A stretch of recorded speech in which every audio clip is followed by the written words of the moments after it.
No, I just want to make sure everybody's heard. No, I know. We actually were just talking about, so what you're suggesting, which I think is inspired, is basically a REIT, right? Is that, Gary, is that? I'm outing you. She's saying crowdfunding. I'm saying, could you do a REIT that just does affordable housing? Well, you can, but let's stick to. I agree. Actually, somebody sent me a note on an opportunity. We were outed today. It just came out. But Sorry the way I look at Question. the way I look at the optical risk is as follows, and it doesn't mean people can't look. You know, the press or somebody can try to make anything out of it, and we have 13 people, and in theory, those 13 people are getting a benefit potentially out of the welfare, as Beth said. But I think, again, we're looking at people getting a 5% return, not a 25% return. They funded a project that so far they've seen no return on. It's to. not now, it's later. And, there will be an article. And third, and I think this is the most important, this money, I mean, first and foremost, as long as we collectively continue to operate Colden the way it has been and use this funding and whatever other funding we need to make sure that property is sustained and maintained, you know, as quality housing for the people. I think it's pretty hard for people to attack you for getting the return that you originally contracted for and providing the service you originally promised, you know, in a good form. So that's the way. Doesn't mean they can't do it, but I think where we would invite it is if we were all getting huge returns, or we took that money and let the property deteriorate and I understand that what you're kind of saying. stuff. I just think that people who want to attack us won't go this far to find out this much information to figure out why it's okay. And What are we going to do? Just means, do we want to live in fear? Yeah. And I think the only other thing I would say is this is done in every. What actually one would look at is Colden and 82nd Street are unique. They are the only two projects I have found that didn't have the tax exemption because we didn't do it.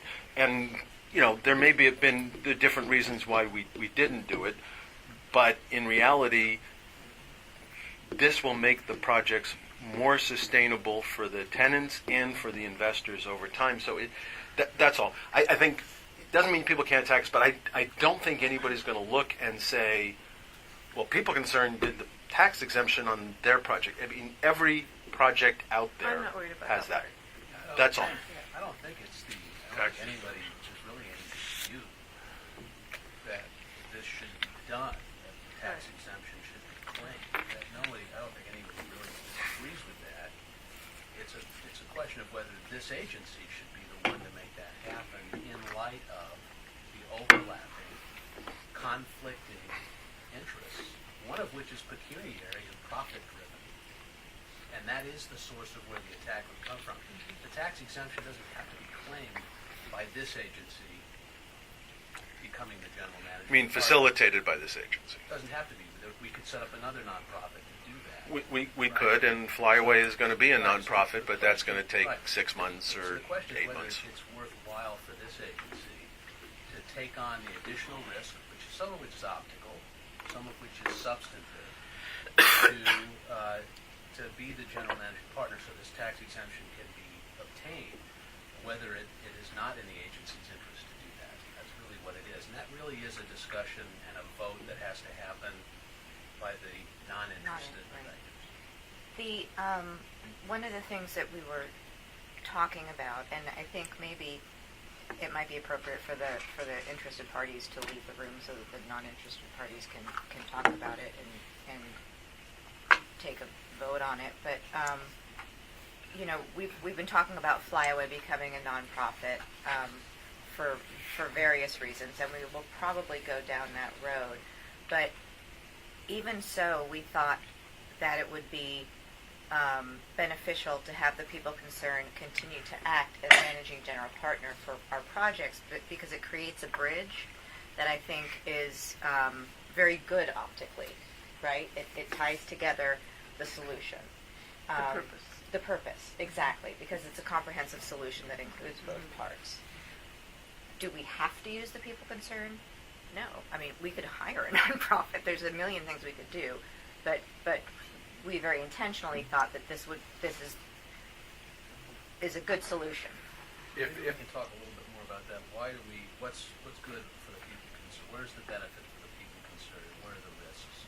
Because I personally think it is significantly beneficial for us to do this, notwithstanding some of the risks, including the optical risks. Maybe we can hear, especially from Michael and from you, Sarah, and others who are much closer to Colden, what you see as the real benefits to the people concerned playing this role on these two projects. So, the way that I see it, and Michael will jump in, I'm sure, when he's ready. And it's been very interesting. We were talking this morning to somebody we were meeting with about how in the beginning we thought it was so important to have this sort of division, and Flyaway Homes was this very separate entity from the people concerned.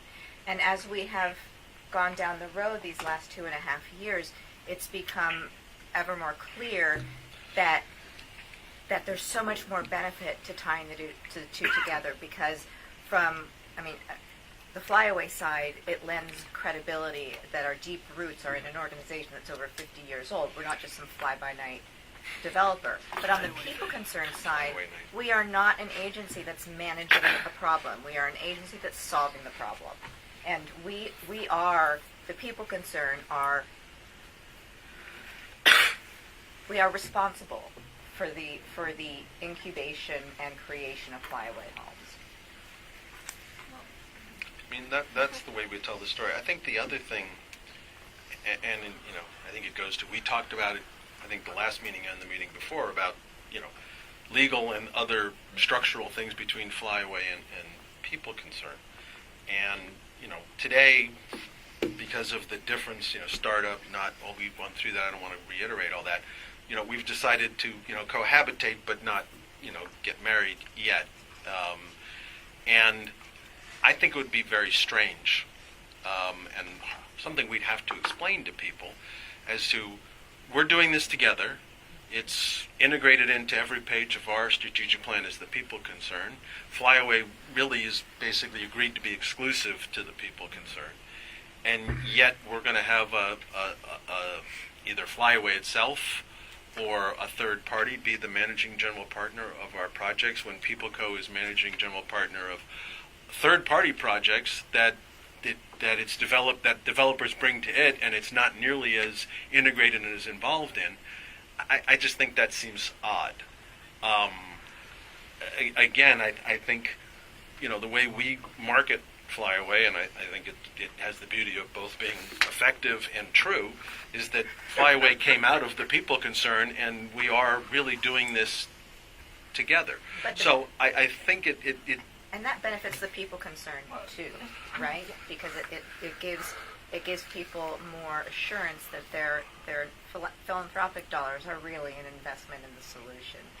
You had a question. Well, just I guess an add-on as somebody who's not a part of Colden, and when I look at what we're doing for a strategic plan for 10 years, it seems like the housing piece is a part of it. And if we would divorce ourselves from working with Flyaway Homes, it almost seems inevitable that we'd have to find somebody else to partner with on doing that, and that seems absurd because probably nobody is doing it better. And so if you reverse it in that direction, it doesn't make any sense for me not to do this. I don't have a problem with any of this, but has there ever been discussion about, I guess there hasn't because we're the board, but prohibiting people concerned board members from investing in future Flyaway developments? Is that something, if people were really concerned, that there would be a restriction? I think that might be something that Beth might want to speak to, but from my perspective, and again, it's just my perspective. Yeah. I wouldn't want a Colden again, because that's clearly it's just logistically not easy. Right. But especially as we move forward as the people concern, and we grow and change, and the board grows and changes, I would not want to preclude an investor in a flyaway development to be on the board. I wouldn't either. I just wonder if there's an optics problem, or if we do get called for this, is that something that we would have to consider? I mean, there's no question that going forward, if there were a moratorium on board members becoming investors, it's going to look better. It's not illegal, and if we do it by the book, it's legal. But if you're worrying about optics, that's certainly that's an idea to kick around.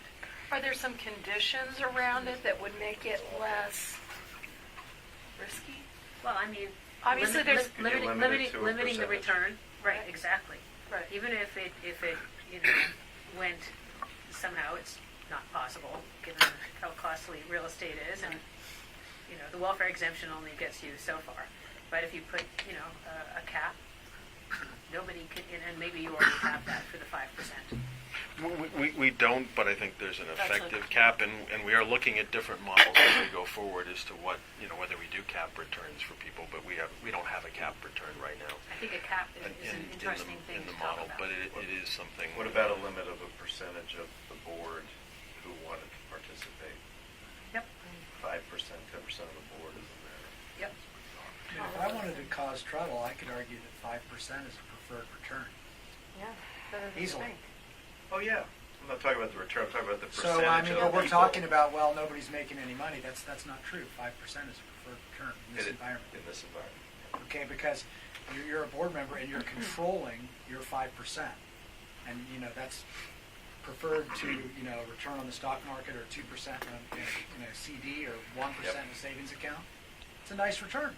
Well, but they're, Whether or not it's it's not a been paid out liquid yet. investment either. Eventually, it's going to be paid. You get benefits. Eventually, people will get a 5% return. We hope we're close to it. We'll see. I mean, I But think in- everybody kind of recognizes that eventually, just like Laura said, there will be an article. What we should be talking about, if we're going to do it, is how we're going to manage the optics and how we're going to manage the response to that article.